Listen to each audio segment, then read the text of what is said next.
여러분과 함께 재밌는 사진 세상을 만들어가는 미안의 픽처 스토리입니다. 오늘은 짐돌에 대한 이야기를 진행을 할 텐데요. 최근에 나온 제품으로서 브이로그나 1인 미디어들에게 많은 기대와 관심을 가지게 된 제품이죠. 바로 위빌레스입니다.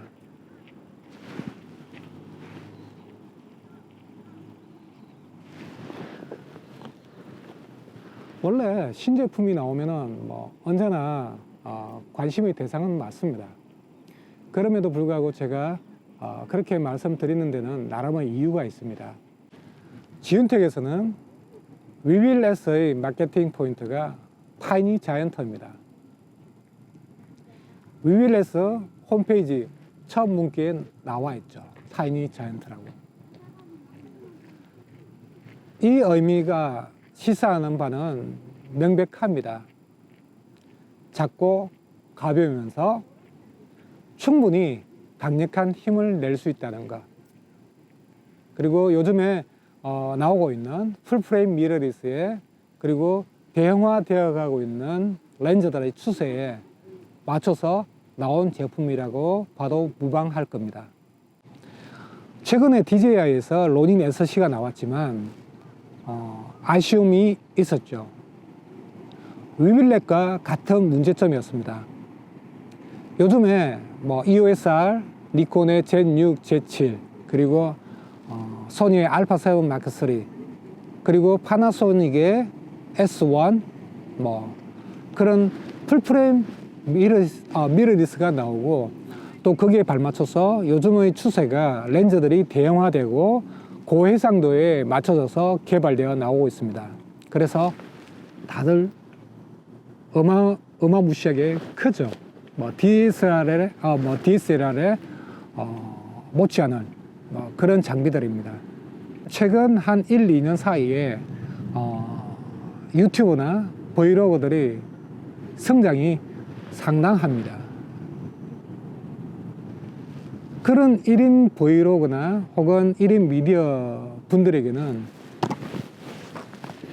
이와 같은 거대한 로니네스가 영상의 완성도 면에서는 좋을지 모르겠지만 많은 장비를 가지고 운영을 하면서 이와 같은 대형화된 그리고 무거운 짐벌 장비를 같이 운용하기는 사실 큰 부담이 있습니다.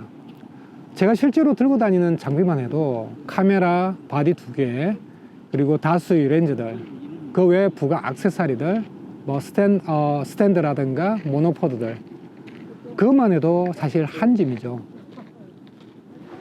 물론 단순한 컨텐츠에 따라서 물론 다르긴 하겠지만 일반 영상 관련된 1인 크리에이터들의 입장에서는 사실 이 위빌 S와 같은 장비들이 상당히 기대하고 기다려질 수밖에 없을 겁니다.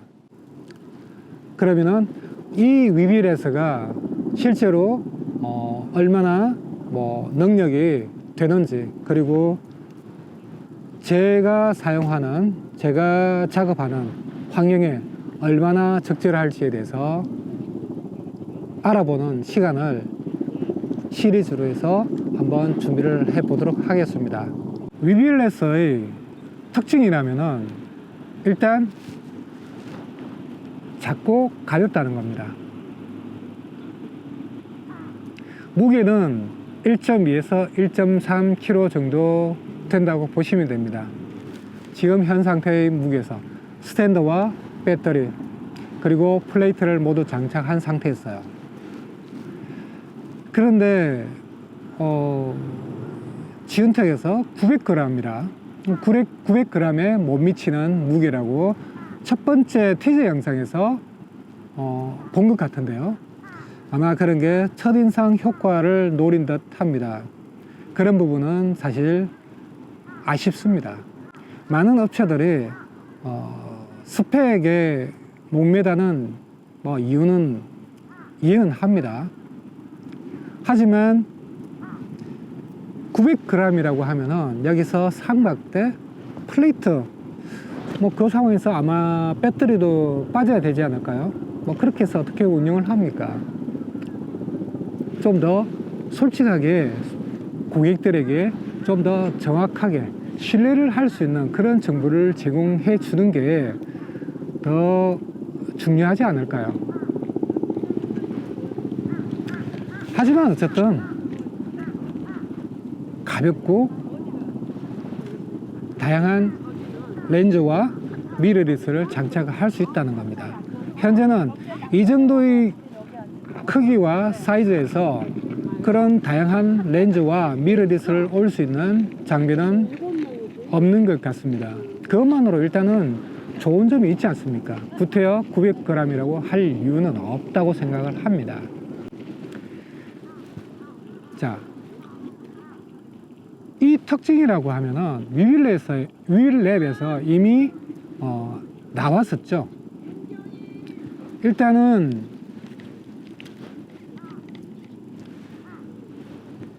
이 미니 삼각대를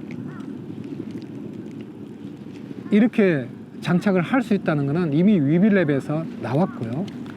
이런 구조가 위윌랩에서 처음 나왔기 때문에 상당히 신선한 그런 이미지를 제게 전달해 줬습니다. 지운텍에서. 그리고 이러한 락 기능,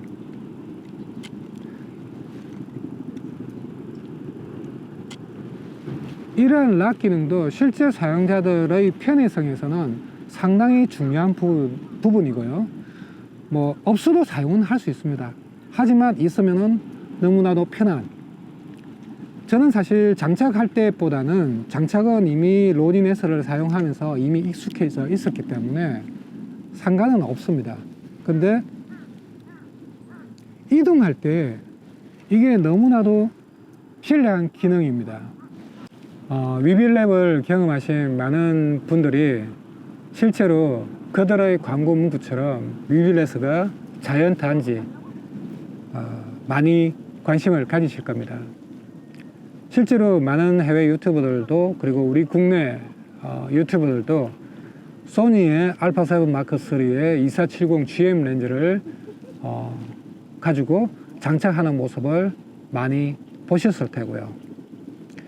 그래서 저는 이번에는 그 시그마의 1835 같은 장축 렌즈를 사용해서 보여드리고자 하는데요. 지금 현재는 제가 사용하고 있는 게 시그마 1835의 마운트 어댑터, 그리고 후지의 XT3를 장착을 할 텐데요. 지금 이 상황은 아마 소니 알파7 마크3의 2470 GM을 장착하는 것보다 더 열악한 환경이라고 먼저 말씀을 드리고 싶네요. 여기서 장착을 할 때 이 부분을 미리 적당히 올려놓고 작업을 해 주시기 바랍니다. 왜냐하면은, 자, 제가 한번 보여드릴게요. 대충 중심을 잡은 상태에서 보시면은 시소처럼 흔들리죠. 무게중심이 밑에 있으면은 좀 정밀하게 위치를, 무게중심을 잡기가 쉽지는 않습니다. 그래서 처음부터 이 부분을 좀 올린 상태에서 무게중심을 약간 불안정한 상태에서 하시면은 무게중심을 좀 더 정밀하게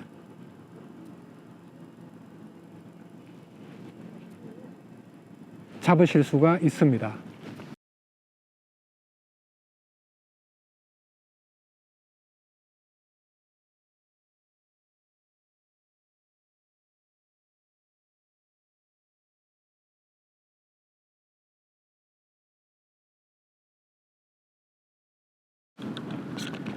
자, 중심이 잘 잡혀 있으면 이렇게 흔들어 줘도 앞뒤로 기울어지거나 하지는 않습니다. 자, 그 다음에 롤축을 균형을 잡아 보겠습니다.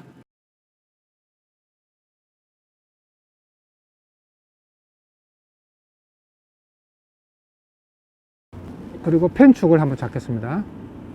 펜축.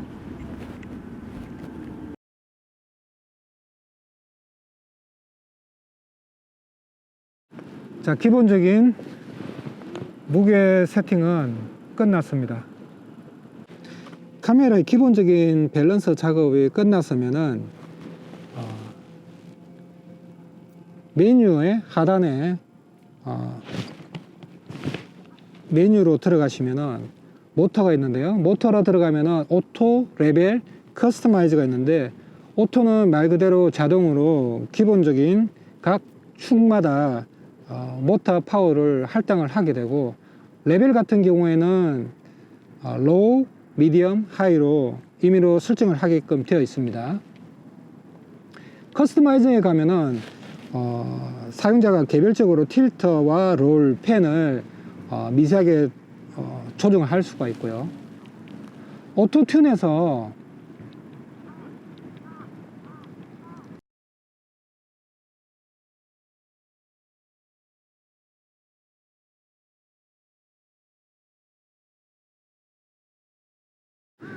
이 상태로 일반적으로 사용을 할 수도 있겠지만, 사용하다가 어떤 특정 그 모터에서 진동이라든가 뭐 잔떨림이 느껴지는 경우에는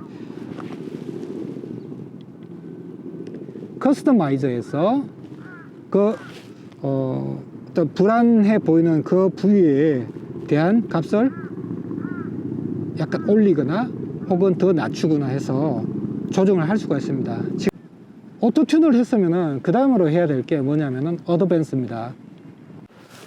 스피드는 움직임을 따라서 모터가 따라가는 속도를 설정을 하는데요. 먼저 스피드를 제가 0에서 최대치까지 한번 변경을 하면서 한번 보여드릴 텐데, 지금 제가 스피드를 0으로 한 상태입니다. 지금 상태에서는 제가 핸들의 축을 움직여도 거의 따라오지는 않습니다.